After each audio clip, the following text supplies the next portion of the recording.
Eh bien bonjour à tous, bienvenue sur ma chaîne Histoire et Passion, hashtag 1. On continue cette semaine hors série et aujourd'hui enfin on arrive au nos rêves. C'est un très grand plaisir pour moi de vous présenter des nos rêves parce que euh, du moins dans ma collection c'est la marque de fabrication que je préfère.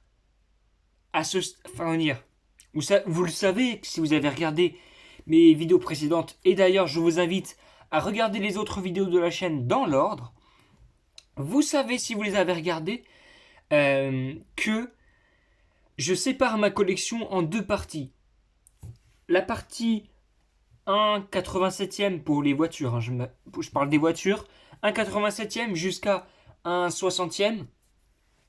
C'est à peu près, voilà, cette partie-là, c'est donc les petites, comme je dis, et les plus grosses, eh bien, c'est du 1,43e au, pour le moment, 1,14e. Voilà, c'est ça. Bon, alors, je vais pas m'attarder. Aujourd'hui, on commence avec cette Nissan GT-R construite par nos rêves. Alors, je tiens à vous préciser quelque chose. Cette Nissan GT-R, elle fait partie de la petite séquence de nos rêves que je vous avais présentée dans la dernière vidéo. Mais en fait, comme elle est un peu plus grosse, c'est une voiture plus grosse. En fait, je ne l'ai pas remarqué vraiment parce que c'est deux échelles assez proches, mais qu'on peut quand même différencier. Alors, cette Nissan GT-R, bon, elle a été un peu amochée comme vous pouvez le voir, mais c'est quand même une voiture mythique, hein. Surtout quand ça fait des flammes, ça crame, comme je dis. J'espère que vous avez compris. Petite GT-R, franchement, très sympa. Et moi, ce que j'aime beaucoup sur la GT-R, c'est ce détail-là qui est tout simplement hérité de la Skyline GT-R. Et ça, j'aime beaucoup parce que il y a un esprit de famille là derrière. Et ça, c'est vraiment très très sympa. C'est une voiture que j'aime beaucoup. Et puis, notamment, son accélération mythique. Eh bien, continuons avec le mythe. Et cette fois-ci, avec une japonaise. Eh bien, juste pour, pourquoi je dis cette fois-ci puisque c'était une japonaise avant, j'avais oublié. Alors, c'est une Subaru WRX de rallye, donc WRC. Euh, Voiture mythique et que j'aime beaucoup parce que Subaru est une marque que j'aime. Elle fait partie des marques que j'affectionne bien. Parce que voilà, j'aime bien cette marque, ce sont les goûts et les couleurs. Comme d'habitude, mes propos n'engagent que moi. Mais regardez ce look complètement agressif. Et là, je trouve que nos rêves. Moi, ce que j'aime chez nos rêves, par exemple, c'est. Alors, elles les ont pas toutes, je sais. Mais les phares transparents, comme ça, en plastique transparent, je trouve que c'est très sympa. On peut voir l'arceau de sécurité à l'intérieur, et ça, j'aime beaucoup. Ça fait très. Puis moi, il y a cet aileron aussi que j'aime beaucoup, parce que ça se fait plus aujourd'hui. Mais quand même, c'était tellement, tellement mythique. Alors, il y a les feux qui sont peints ici. Mais ça, c'est une habitude chez nos rêves de faire ça. Alors là, on est sur un concept Peugeot. Donc voilà, c'est une Peugeot RC Cup, il me semble. Donc je suis bien content d'avoir cette voiture parce que c'est un concept car, tout simplement. Donc c'est une voiture qui n'existe pas dans la réalité. Et dommage parce que Peugeot, s'ils sortaient de ces genres de voitures, eh bien ils auraient accès à un autre domaine de l'automobile. Et c'est dommage, je trouve, qu'il n'ait pas pu le développer. Alors la Peugeot RC, bon, elle est pas trop loin de la RCZ, notamment au niveau des époques. Et puis la RCZ a repris certains codes esthétiques, notamment un peu de face avant. Et puis voilà. Là, on reconnaît un peu quand même la 308 ou deux, trois voitures comme ça. 308 308 ou... Ouais, attendez. Oui, parce qu'en plus c'est la 308 RCZ. RC, pardon. Ou RCZ. Donc, ouais. Attendez, 308, ouais. Non, parce qu'en fait, là, je suis en train de me... Oui, c'est ça. Donc, en fait, ouais, ça reprend. Mais moi, j'aime bien, c'est les concepts RC, etc. C'est des voitures que j'aime bien parce que j'aurais bien aimé qu'elles existent. Donc, nous continuons avec cette Peugeot RCZ. Alors, c'est une voiture que j'aime bien en RCZR.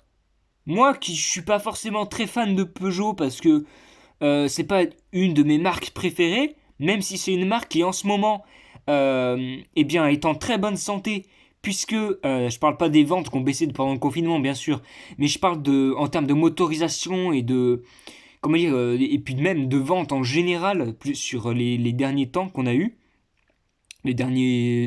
ouais, dernières années même. En termes de motorisation, l'électrique et tout ça, ils vont devenir très très très bons, même ils le sont même déjà en fait. Et la RCZ R, même si c'est une voiture plus ancienne, bah, c'est une voiture que j'aime bien en soi, mais j'ai pas vraiment de modèle chez Peugeot que j'aime vraiment beaucoup. Et là, en soi, c'est un modèle que j'aime bien, il est mignon.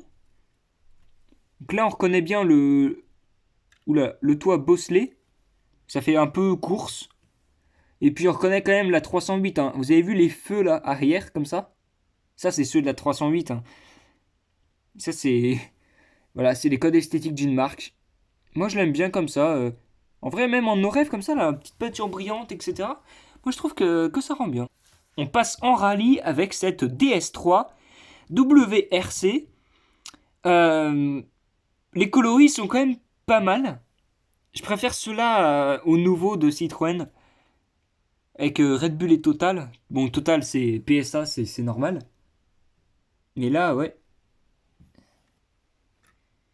Bon, hein, c'est une voiture de WRC, donc en termes de design, c'est pas ce qu'il y a de plus beau parce que c'est surtout technique. Mais là, on peut voir les arceaux de sécurité à l'intérieur. Et puis quand même, elle a un peu de gueule quand même, cette voiture. On continue dans le WRC de PSA avec cette Citroën C4 bleue en bon état que j'aime bien parce qu'elle est en bon état tout simplement.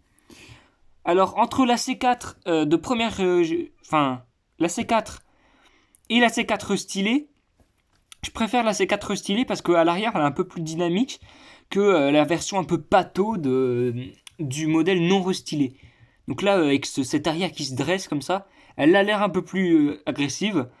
Et bah, sinon là en WRC, bah, je trouve que l'avant est pas mal, il est plus agressif. Là quand même, je trouve qu'elle est pas mal sous cet angle-là. Bon, avec nos rêves, on a quand même beaucoup de françaises, on va pas se le cacher. C'est normal, nos rêves est une marque française. Et là on a une Mégane Trophy. Ça fait vraiment un grand plaisir d'avoir cette voiture parce que moi la Mégane Trophy, si c'est pas une voiture que j'aime, alors je sais pas ce que c'est. Mais moi ce que j'aime beaucoup c'est ce sourire là avec cette lèvre à l'avant. C'est très oui, cette lame, pardon, j'ai la lèvre, c'est pas ça sur la voiture, c'est une lame, pardon. Et puis les grosses ouvertures, extraction d'air, l'énorme aileron, et puis cette peinture quand même qui lui va très bien. Et le gros diffuseur, en fait, on reconnaîtrait pas une Mégane là. On dirait plutôt presque une sorte de Renault RS01 si elle existait à cette époque. Petit Kangoo des pompiers. Moi je l'aime bien, il me fait plaisir ce petit Kangoo. Ça fait toujours du bien d'avoir un petit Kangoo, non? Dans sa collection.